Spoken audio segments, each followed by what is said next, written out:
Hello, this is Mr. Galley from GCSE English Revision Pod with a quick message for you. If you want even more English Revision Pod in your ears, you can now subscribe to our premium service, GCSE English Revision Pod Plus, where for the price of just over £2 a month, on top of all the amazing free episodes which will continue to be free and there for you to use, you can also get a selection of amazing bonus episodes on things like Macbeth, A Christmas Carol, Romeo and Juliet, and all your favourite topics covered in the depth and detail that you are used to. If you are interested in getting even more GCSE English Revision Pod, all you've got to do is click the link at the top of this episode description where you can subscribe to GCSE English Revision Pod Plus.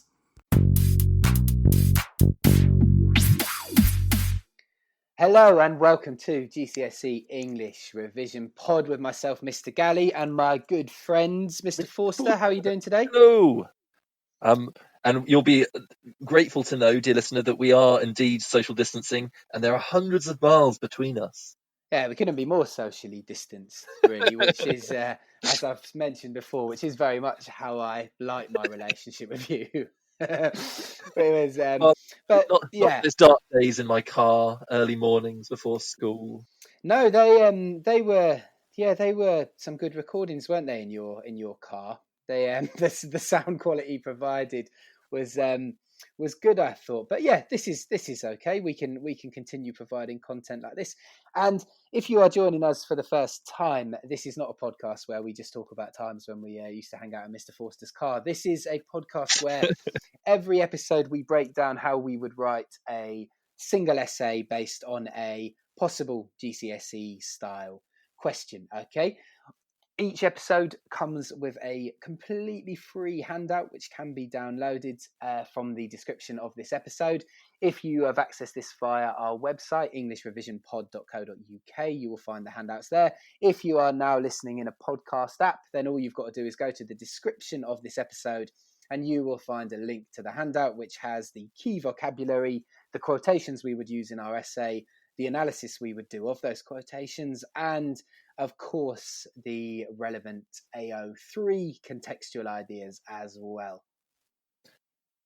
I thought you were going to come in there, sir, but you left me hanging like a fish on a line.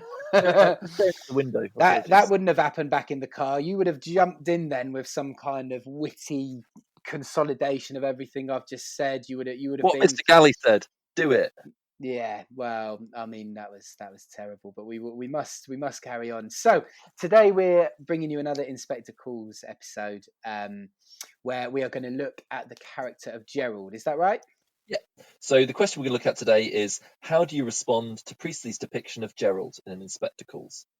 Fantastic. Right, it's a simple character question, but character questions, just because they sound simple, it does not mean that there is a simple essay to be written. Characters are just as intricate as themes. They're just as interesting as theme questions. And actually, you end up exploring multiple themes through the representation of a character normally. Would you say that's how you put this essay together, Mr. Forster? Yeah, well, I think the crucial thing always to think about is that when we're writing an essay, we're constructing an argument. We're not simply saying, here's one thing about Gerald, here's another thing about Gerald. We're trying to get to grips with, we're exploring what could Priestley be saying about society through his depiction of Gerald.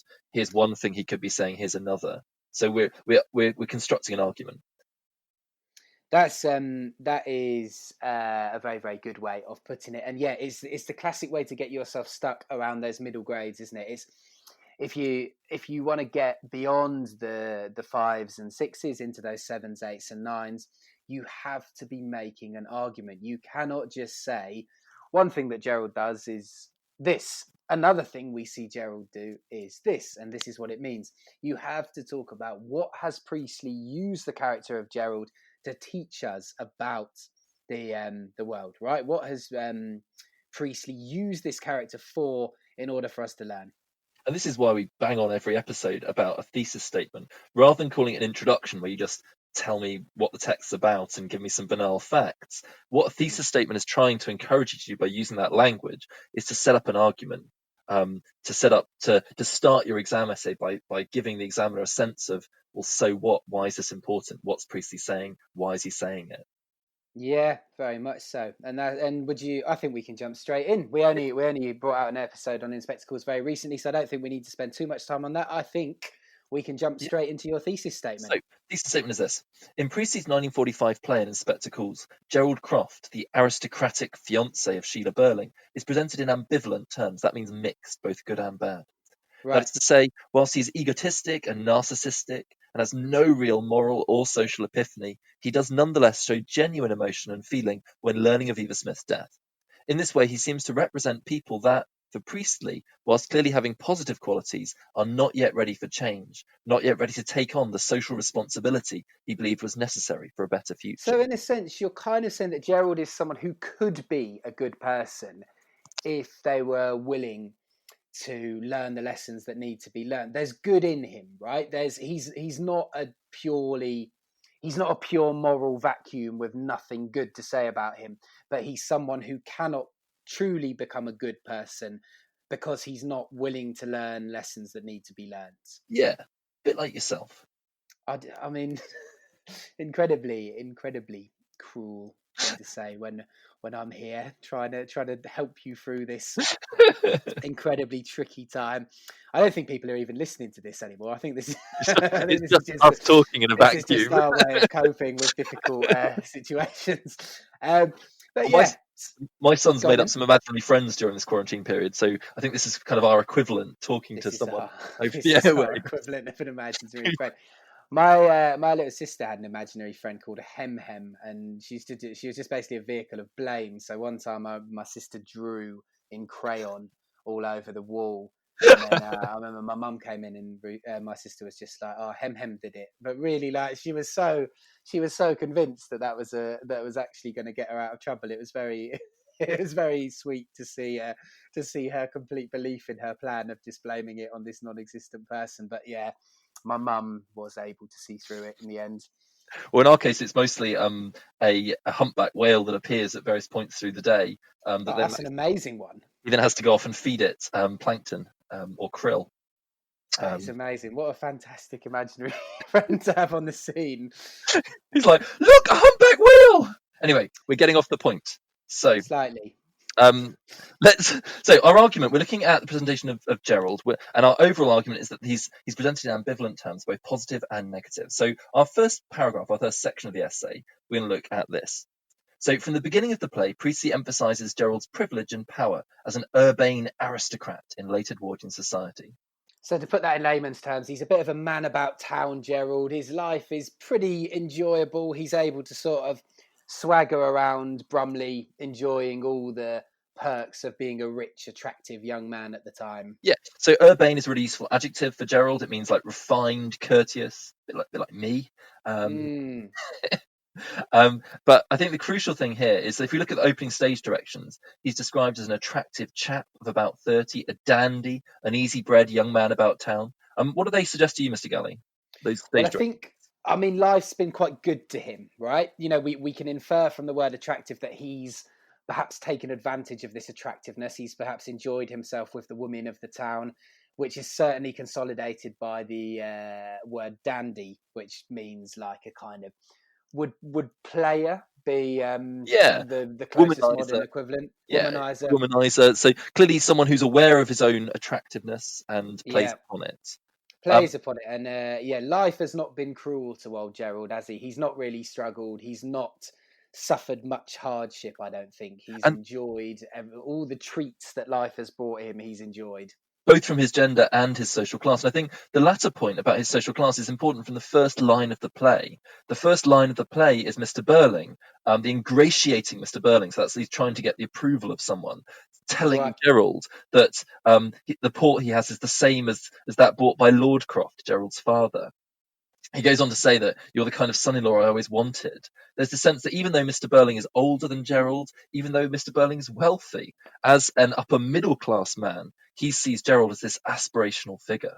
Right. So that's interesting, isn't it? Because that tells us that essentially money is king, right? Not age. The Not even just money, because actually Mr. Burling is probably as wealthy as the Crofts. It's more social Yes. class is king. So Is that actually, it's the established order that's the really important thing. It's where you are put in society, yeah, is where you're what really born matters. into. And we've seen this actually. Yeah, We talked about this in an earlier episode about the comparison. The best way to see social class in late Edwardian society is watch Titanic. And watch that scene when the American woman who's new money has dinner with the English aristocrats and how they all look down on her and mock her. yeah. It's a And in that as well, she turns out to be the only one of them with a bit of decency to her as well, isn't there? There's that bit when they're in the lifeboats and she's like, I don't know what's wrong with any of you. Trying to get I mean, I just don't really say it in that voice. I don't know why I did that. But she's the only one who attempts to get them to go back to get the people out of the water. Yeah. And so I think let's kind of then look a little bit more at Gerald then. So Gerald himself, he's aware of the social stratification of early 20th century. Uh-huh. Um, so he's aware of his class. When the inspector's asking him, he says, "We're respectable citizens and not criminals," as if to suggest that your social class makes your moral character. So this is an Yeah, obvious exactly. fallacy. And even You- if you do a crime, you're not a criminal because you're not of the lower class. You know, Yeah, you're a well-off person who did a crime. You're not a criminal. That's quite interesting, and isn't it's it? it's a fallacy that even still exists today. People see white collar crime as being somehow less bad than Yeah. than someone going into your living room and stealing your TV, and yet the white collar criminal, the middle class criminal, might have stolen millions of pounds from a hedge fund, and yet somehow it's not seen as bad, is it? It's that same. Mm. It's that suggestion that because of his social class, he couldn't be a criminal. Um, Yeah, absolutely. we see also his power and privilege and his treatment of women. We talked about this in our last podcast, and this is a great way. Dear listeners, reminding yourselves that actually there's lots of crossover between your different essays. So in our essay Yeah. on gender that we talked about in our last episode, we looked at Gerald's treatment of women, and actually we can use the same quotations again here in this paragraph. That Gerald, when he talks about Eva Smith, he says that he hates hard-eyed women, and he loves Hmm. Eva for having soft dark hair and big brown eyes. He calls Yeah. her fresh and young. And what did we say about these in the last episode, Mr. Galley? We said that essentially it's the eyes are serving as a metaphor for how he likes women to be. He doesn't want them to be hard. He doesn't want them to challenge him or to have a bit of fight and sort of strength to their personalities. He likes them to be soft, and we use the keyword submissive, which means to sort of give in to someone easily, right? And it's Priestley is using Gerald to represent this idea that men of the time, particularly men of a certain social class, were able to take advantage both of women and also particularly of women of a lower social class than themselves. Yeah, so we see the patriarchal structures of late Edwardian society. We see also that he recognizes she was intensely grateful to him. So he was the Mm-hmm. most important person in the world to her. So just like Eric's treatment of her, Eric's later rape of her, what we see in this, what we're arguing in this first paragraph is that Gerald's privilege and power brings him, Gerald's social class brings him privilege and power. Interesting. Interesting. So he's there. Remember, Priestley didn't invent him for the sake of it. Priestley invented him for a reason. He created that character for a reason. And the first point of our essay we're saying is that he created him to show us this privilege in society, to show us how, if you were born into a certain group, you were able to take advantage of that position. Yeah. So then our second paragraph, we're then going to look at this more the ambivalence in Priestley's portrayal, the sense that he's not just negative. There is a more sympathetic side where So, however, when Gerald learns of Daisy Renton's tragic suicide, Priestley engages with a more sympathetic side of his character, as he shows genuine emotion, unlike the older Burlings. Good. Nice. Because that's the crucial point. Unlike Mr. and Mrs. Burling, who don't seem to show any emotion that Eva Smith's died, he does actually. He says in Act Two, "It really hit me." He says, "In that case, pause, as I'm rather more, pause, upset by this business than I probably appear to be, and well, I'd like to be alone for a while. I'd be glad if you'd let me go." You don't necessarily need to learn that whole quotation because obviously this is a closed book exam, but you could just talk about how when he talks to the inspector about it really hitting him, we see the emotion in the fact that his sentences, his syntax, breaks down with all of these pauses. And what's that showing Mm. about him when he's talking about Eva Smith's death? But it seems genuine, doesn't it? It seems, sorry, excuse me. It seems he genuinely is having a strong emotional reaction to her death, unlike the others Yeah, he's lost who the power. He's lost his eloquence. He's lost his power of speech. He's lost that easy way that he had with people that Mr. Burling so right. aspired to. So we do sort of begin to perhaps sympathise slightly because we think, okay, well, he is someone who genuinely um, who at least cares now. I mean, it's perhaps not much, but it is something. Yeah, and we see also this in his own narrative of his time with Daisy Renton. Whilst we clearly question the power imbalance in their relationship, particularly as modern audiences, actually, he talks about it, saying a glance that was nothing less than a cry for help. That's how he describes seeing her in the palace bar among the Mm. women of the town, a euphemism for prostitutes. This kind of frames his actions, as Sheila puts it, as if he's a wonderful fairy prince, as if he's part of a fairy tale, as if he is a hero saving. Yeah. Um, And the interesting question you can ask yourself, or the interesting piece of analysis you can do at this point, is even if his actions were coming from perhaps a selfish place, they were still kind of good actions, and that's why it becomes quite a complicated um, thing to read Gerald's character, right? Because even though he did it because he was attracted to her and he was egotistically excited about being the knight in shining armor, he still did help her, right? He still brought positive things to her life, which then allows you to explore how how much of a negative character he therefore is. yeah, because he justifies himself to the inspector, trying to acknowledge that he's honourable by saying, "I want you to understand that I didn't install her there so I could make love to her. I was sorry for her. I didn't ask for anything in return." Yeah, Of which course, is, I mean, difficult to believe that, really, isn't it? but certainly it shows that, particularly in the wake of the Me Too movement, this is clearly problematic, particularly when the inspector says that at least he had some affection for her and made her happy for a time. There's something deeply problematic about his character, but at least, particularly to modern audiences, as I said, but at least there's some element of empathy, some element of genuine care in his actions. Yeah, it's hard to defend Gerald, I think, but remember, you're not being assessed on your morals. It's not an exam which says are you a good person or not. So you can explore you can explore a more sympathetic interpretation of Gerald, And even actually, if you don't happen to think he deserves it. and Even the if you great way think, to well, do that is, Gerald's a yeah. Well, sorry. no, no. Go on. I say the great way to do that with your language is to use words like perhaps, and you could see how Precy perhaps seems to suggest, or how audiences could sympathise, because you don't have to say that it makes you sympathise. So that kind of tentative language is really useful in this Yeah, context. yeah, absolutely, and it opens you up to multiple interpretations. And as we've said several times before on this podcast, interpreting the same thing in different ways is a lovely shortcut to getting really high grades, because you're automatically coming up with a kind of Evaluating. evaluative argument. Absolutely. You're evaluating, well, you could see it in this way, but another way of reading it is this. You're not committing yourself necessarily to either of those viewpoints, but you're exploring how both of those viewpoints are Yeah. possible. And the place where I commit myself to a viewpoint generally is my conclusion. That's where I say, well, of Yeah. all these things I've been saying, oh, here's actually what I think. Here's the effect on me reading it or watching it in the 21st century. It's funny that that's the point where you commit, as I imagine most of our listeners have switched off long before we ever get to the conclusion. So they probably never actually hear what you genuinely believe about anything. So, section 3 of our essay. Crucially, unlike Sheila and Eric, Gerald lacks any real social or moral epiphany, choosing, like the older Burlings, to ignore the inspector's socialist message. Yes. So this is interesting, isn't it? Because when they arrive at the crossroads at the end of the play, which is, of course, the revelation that Eva Smith, Daisy Renton, might not actually be dead, might not be the same person, Gerald goes the wrong way. Right? Safe to say that while Eric and Sheila come to understand that actually, whether it was one girl, whether she even died, doesn't change anything, doesn't change the fact that we all behave terribly.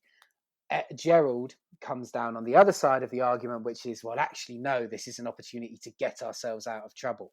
Yeah. So we see. So he turns to Sheila and says, "Everything's all right now. Now, how about this ring?"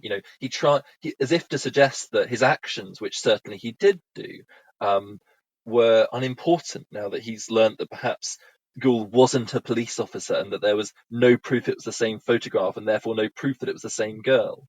We see Yeah. he's failed to listen to the inspector's message about fire and blood and anguish. And note the arrogance that comes dripping back into his words. He doesn't say, Sheila, I'm so sorry.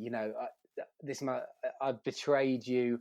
It must have been horrific for you to find out in this way, but would you please consider taking this ring back? Is there any Oh, this chance ring. that you can still imagine marrying me? What about a ring then? What an arrogant pig.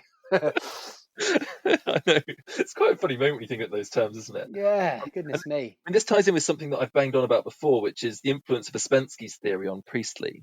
So Ouspensky was, Ah, yeah, I really like this argument. Do you know what? I was teaching this to my class recently, and I could not remember the name of him for the life of me. And I went on and on about this theory, and then I was like, okay, now for your homework, I'd like you to research. And yeah, I couldn't find it anywhere. So yeah, how are you spelling? For so if the it's on the listeners want sheet. to look it up in more detail, of It's on the course, it's sheet, on the but it's handout. but Yes, Ouspensky.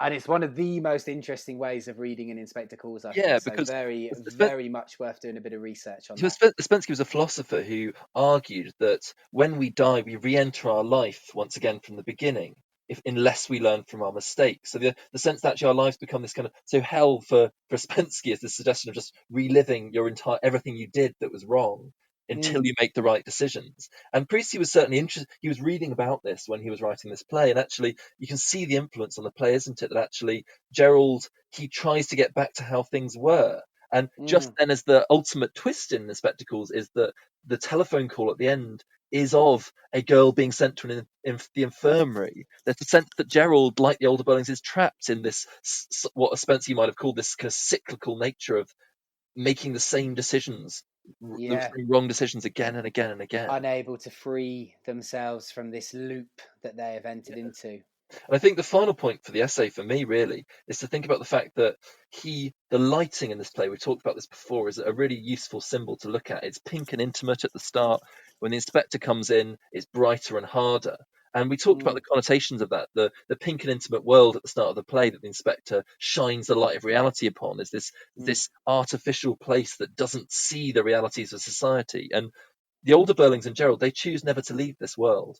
Yeah, They choose they to stay in their little doll's they house. stay in their little doll's house. And this brings us to the production that you saw, the Stephen Daldry production, Mr. Galley. Ah, yeah, it was Could you good. tell us? I think this is a nice point to finish on, a bit of an AO3 point. Gerald, what happened in that famous production in 1992? That again, you saw it when it was revived, didn't you?